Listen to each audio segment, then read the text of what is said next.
welcome to Tuesday, March 14th, the real March 14th, I promise. Not quite sure yet what we're doing. I just know that I got guidance to work with 2 decks today. The Hanson Roberts Standard Tarot deck and the Osho Zen Tarot deck. Yeah, so we'll see what this short daily reading turns into. I'm just following my heart here, following my inner voice, and my guides.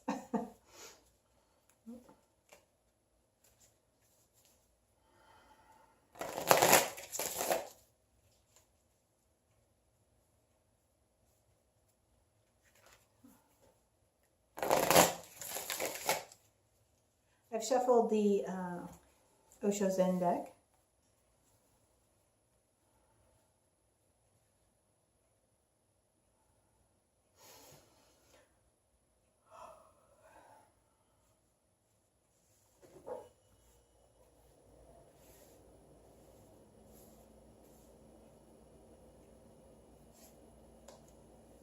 All right, so the first 3 cards, we have receptivity, celebration, and the miser. And typically I don't read cards always reversed or upright, but it is interesting that these 2 came in the reversed position. So just so you can see them, it's receptivity and celebration, both in the water suit, which corresponds to emotions. And the 3rd suit came upright, and it's number 4, which is the foundational card in the earth suit, or the physical suit, but it's called the miser in this deck. And what I'm really getting here is that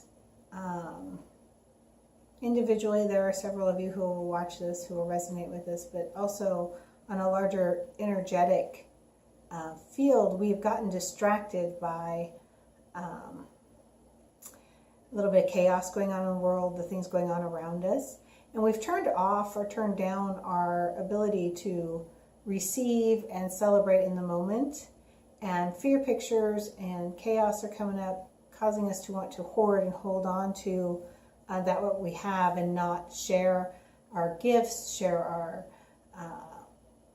wealth, share our joy, share our love.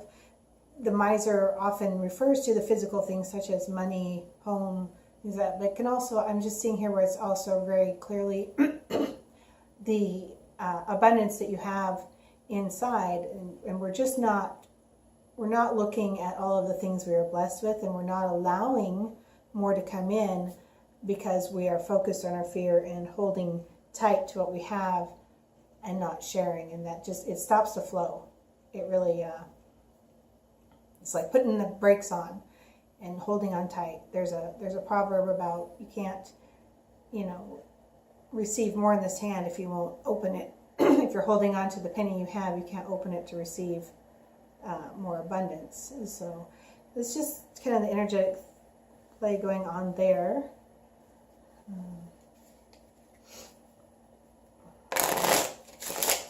Oh, looks like we're going to build a upside down pyramid or a triangle. So I'm going to do 2 with this deck, and then so I'm going to draw 2 cards from the Hanson Roberts deck and put in here, and it will relate to these. So.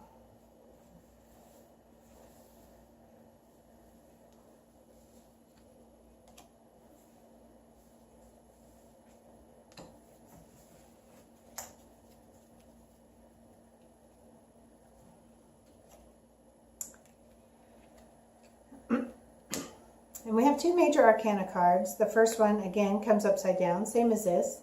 And it's the Hanged Man, which is the 12th card.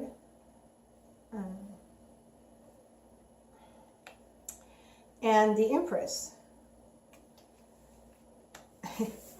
And the Hangman card is generally a card that is enforced patience, meaning you can't take any other actions. You have to wait and deal with the things that are going on, waiting for divine timing. And often it's painful to us. We want to take action. We see what we need to do. We see that we're stuck in patterns, and there just doesn't seem to be an opportunity to make those changes.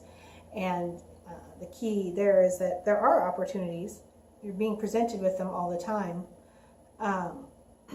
But some take patience and divine timing to come in the best regard. And what I see here, because this one came in upside down, is that in this case, it's not the universe telling us to wait or God telling us to wait. It's our own, again, a picture of our own fears saying it's not the right time. I can't do it yet. This, things aren't perfect. But right alongside of that is the Empress, which is the card of creation and abundance and the ability to take nothing and make it into something, and to give birth to, your dreams or your desires. So I'm seeing here, really the only thing that's keeping us from receiving and finding our happiness and doing what we want is our own inner pictures. Fear pictures that we won't have enough, fear pictures that it's not the right time, that things aren't perfect. But, when is anything ever perfect? Perfect is a fallacy. It's because the reality is things are always perfect in the moment for what you need. It's just our perspective or our vision of where we are in the situation that keeps us from believing that. So we're seeing it.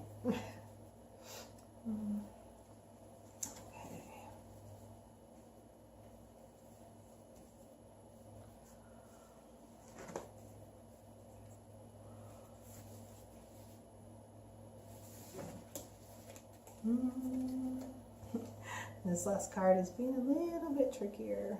Fine.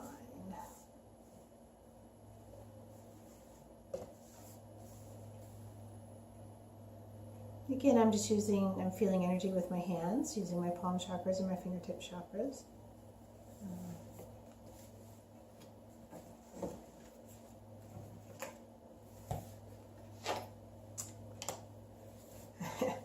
Interesting card. This is 18.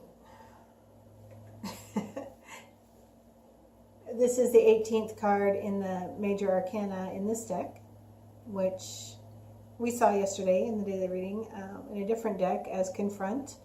The 18th card is typically in traditional tarot the moon. And in this deck, it's tying it back to past experiences, things that make us choose a certain reaction or way of being because of past experience, and a connection with past people. There could be, the voice in your head that represents your parents telling you not to do something, and if you really look at where that voice is coming from, you realize that that's not who your parents are now. That's, maybe who your parents were when you were 5, telling you to look both ways before you cross the street, or to be polite, or, those programmings. And I just see, again, all of these fear pictures, these things that keep us locked in place, telling us things aren't perfect, we can't do it yet. They're all deep emotional programs that are being worked and brought to the surface so you can really see where you limit yourself, where you build your own gilded cage, so to speak. The limits that you place on yourself to keep yourself comfortable, also the limits that you place on yourself that hold yourself back.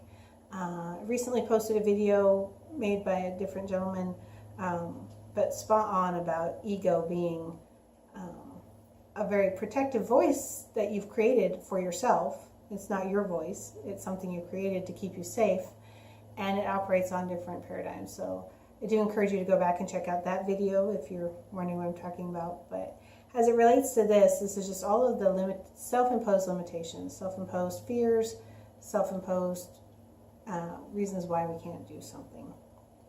And it's keeping us from being able to receive what God and the universe has for us, being able to be happy in present time, and being able to bring forth the things that we want to create from our soul. And so when you're looking at, whether it's your career, your life purpose on a broader sense, your relationships, really look at what limits are there in your mind and ask yourself if they're really real, or if it's just something you've created to keep yourself safe, if it's something that comes from the ego. And you can dispel those limits then. Once you see them, and you see them as not being, seeing them for the illusion that they are, then you can take them apart, you can leave the cage. And some of that's scary sometimes, because there are things that you've structured your whole life around, and they're not real. They might have been real in a certain specific moment in time, but in present time, where you are right now, they're not real, and they're just things that are in your way. Because there's a lot of joy and things out there, even in all the midst of the chaos of things going on in life right now. There's a lot there for you that God wants you to have. It's bringing to you. He's answering your prayers. We just got to be able to see it.